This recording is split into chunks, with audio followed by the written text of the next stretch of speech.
একজন ফুটবলারের সবচেয়ে গভীরতম স্বপ্ন কি জিজ্ঞেস করলে সবাই বলবে বিশ্বকাপ জয়ই তার সবচেয়ে বড় স্বপ্ন।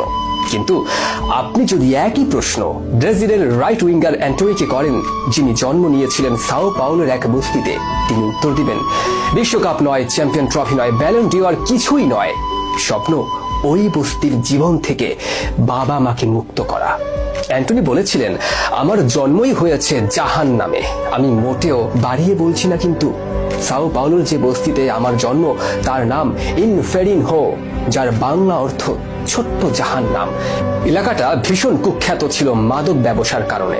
আমার বাড়ির চৌকাঠ থেকে 10 কদম দূরেই খুচরো মাদক বিক্রেতারা হাতে হাতে মাদক বিক্রি করত ভোর থেকে রাত অবধি, আর তাদের ক্রেতারাও ওখানে দাঁড়িয়েই খেত সেগুলো। বন্দুক পিস্তলকে ভয় পেতাম না আমরা, কারণ দেখতে দেখতে অভ্যস্ত হয়ে গিয়েছিলাম। লাশ দেখে ভয় পেতাম না আমরা, কারণ দেখতে দেখতে অভ্যস্ত হয়ে গিয়েছিলাম। আমার বয়স যখন 8, তখন স্কুলে যাওয়ার পথে দেখলাম একজন আমাদের গলিতে মরে পড়ে আছে। স্কুল তো যেতে হবে নাকি? আমি চোখ বন্ধ করে লাশটা ডিঙিয়ে স্কুলে গেলাম। ছোট্ট জাহান নামের জীবন এমনই ছিল।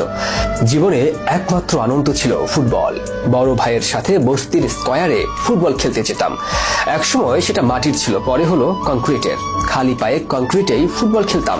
রক্তাক্ত পা নিয়ে প্রতিদিন বাড়িতে ফিরতাম। ভালো জুতো কেনার পয়সা ছিল না আমাদের, আর ছিল না স্কুল জুতো ছেঁড়ার সাহস। বাড়িতে বাবা মার সাথে এক খাটে ঘুমাতাম, কারণ আমার জন্য আলাদা খাট কেনার সামর্থ্য ছিল না তাদের। ঘুমের মাঝে পাশ ফিরলেই বাবার সাথে ঠেকতো, ও পাশ ফিরলে মার সাথে। আমার বয়স যখন 11, তখন বাবা মা আলাদা হয়ে গেলেন। খুব কঠিন সময় তখন। বাবা ভোর 5টায় কাজে বের হতেন, রাত 8টায় ফিরতেন। তখনও বাবার সাথে এক খাটেই ঘুমাতাম। 14 বছর বয়সে সাও পাওলো দলে ডাক পেলাম। কোচ বলতেন, দেখো সবাই, খেলার দিন সবাইকে জয়ের জন্য ক্ষুধার্ত থাকতে হবে। আমি মনে মনে বলতাম, কোচ, আমি আসলেই ক্ষুধার্ত, দুপুরে খাওয়া জুটিনি আমার। 18 বছর বয়সে যখন পলিস্তা কাপের ফাইনালে আমরা চ্যাম্পিয়ন হলাম, তখনও আমি ওই বস্তির বাড়িতেই থাকি, বাবার সাথে এক খাটে ঘুমাই। বাড়িতে ফেরার সময় রাস্তায় অপরিচিত লোকজন আমাকে ডাক দিত, হেই ম্যান, তোমাকে তো একটু আগে টিভিতে দেখেছি, এখানে কি? আমি এখানে থাকি। তারা বিশ্বাস করতো না, হেসেই উড়িয়ে দিত। একবার একজন প্লেয়ার একটা লাল রেঞ্জ রোভার নিয়ে মাঠে এলো।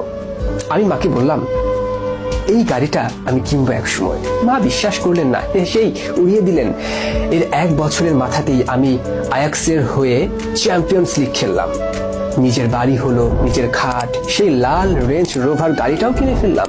মাকে দেখালাম, কি বলেছিলাম না? মা এবার হাসলেন না, কাঁদলেন, খুশির কান্না। আমাদের ইন্টারনেটে পয়সা ছিল না। পাশের বাসার তুমিওলো কাকুর ওয়াইফাই ব্যবহার করে ইউটিউবে রোনালদিনহো, ক্রিস্টিয়ানো, নেইমারদের ভিডিও দেখতাম বারবার।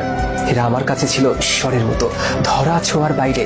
বস্তির জীবন থেকে আমি 3 বছরের মাথাতেই এখন ম্যানচেস্টারে থিয়েটার অফ ড্রিমসে ক্রিস্টিয়ানোর সাথে খেলছি। ব্রাজিলের ড্রেসিং রুম শেয়ার করছি নেইমারের সাথে। অসম্ভব ব্যাপার, তাই না? কিন্তু আমি তো বাস্তব করতে পেরেছি। মিডিয়ার লোকেরা আমাকে জিজ্ঞাসা করে আমার স্বপ্নের ব্যাপারে। আমি কি চাই? চ্যাম্পিয়ন্স লিগ, ব্যালন ডিওর, বিশ্বকাপ? না, এগুলো লক্ষ্য, স্বপ্ন নয়। আমার স্বপ্ন ছিল আমার মা বাবাকে বস্তি থেকে বের করে আনা। সেজন্য জান দিতেও প্রস্তুত ছিলাম আমি। সে স্বপ্ন আমি পূরণ করে ফেলেছি। প্রতিবার যখন আমি মাঠে নামার আগে জুতোর ফিতে বাঁধি, আমি নিজেকে মনে করিয়ে দেই আমি কোথা থেকে উঠে এসেছি। বস্তি থেকে। হ্যাঁ, আমি বস্তির ছেলে, আর আমার হাতের সিংহের ট্যাটুটা সেই সব ছেলেদের জন্য যারা সেই জাহান্নাম থেকে বেরোনোর চেষ্টা করছে। ফুটবলারদের চাকচিক্যময় জীবন দেখে মনে হতে পারে কি লোভনীয় বর্ণাঢ্য জীবন তাদের, কিন্তু ব্রাজিলিয়ান ফুটবলাররা জানেন জীবনে কতভাবে আঘাতে পেয়ে, কতবার হোঁচট খেয়ে, কতগুলো লাশ, কতগুলো বন্দুকের গুলির শব্দ পেছনে ফেলে, কত অসাধ্য সাধন করলে একটা জীবন পাওয়া যায়, যে জীবন হয় ফুটবলের। অ্যান্টনি, ভিনি, নেইমার, রিচা, রাফিনহাদের মতো ব্রাজিলের অলিতে গলিতে এমন হাজারো প্রতিভা এখনো ঘুরে বেড়াচ্ছে।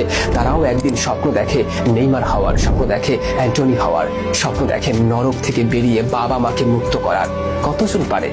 তবুও স্বপ্ন দেখা চলে। তাই যুগে যুগে ব্রাজিলে জন্মান পেলে, নেইমার, ভিনেরা জন্মাবেন হয়তো আরো বহু যুগ ধরে।